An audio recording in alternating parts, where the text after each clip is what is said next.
Hi అండి అందరికీ. వర్షాలైతే అసలు మామూలుగా కురవట్లేదండి. మా నాన్నకైతే ఒక భయం పట్టేసుకుంది, పందిరేమన్నా పడిపోయిందేమో అని చెప్పేసి.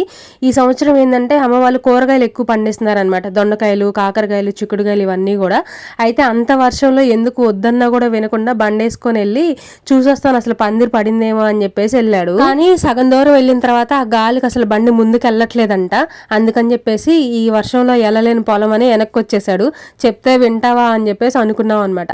పైకి నవ్వుకుంటూ ఏదో ఒక కుళ్ళిపోయిన జోకులు వేసుకుంటూ హ్యాపీగా ఉన్నట్టు ఉంటారు, కానీ లోపల మాత్రం చాలా నడుస్తూ ఉంటాయి. ఆ పంట ఏమైపోతుందో, అంత కష్టపడి వేసాము, అంత పెట్టుబడి పెట్టాము అని చెప్పేసి మైండ్లో అయితే నడుస్తూ ఉండిద్ది. ఒక్క వర్షం అయితే ఏం కాదండి, గాలి కూడా బాగా వేస్తుంది కదా, అందుకని చెప్పేసి భయపడుతున్నారనమాట.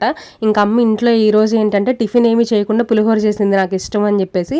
ఇంకా అందరము కూర్చొని పులిహోర అయితే తిన్నాము. పిల్లలు కనిపించట్లేదు కదా ఒక 2 వీడియోస్లో, వాళ్ళు లేరండి, వేరే ఊరు వెళ్ళారు. పిల్లలు ఇక్కడికి వచ్చారంటే పెత్తనాలు ఎక్కువ అనమాట. వీడియో నచ్చితే సబ్స్క్రైబ్.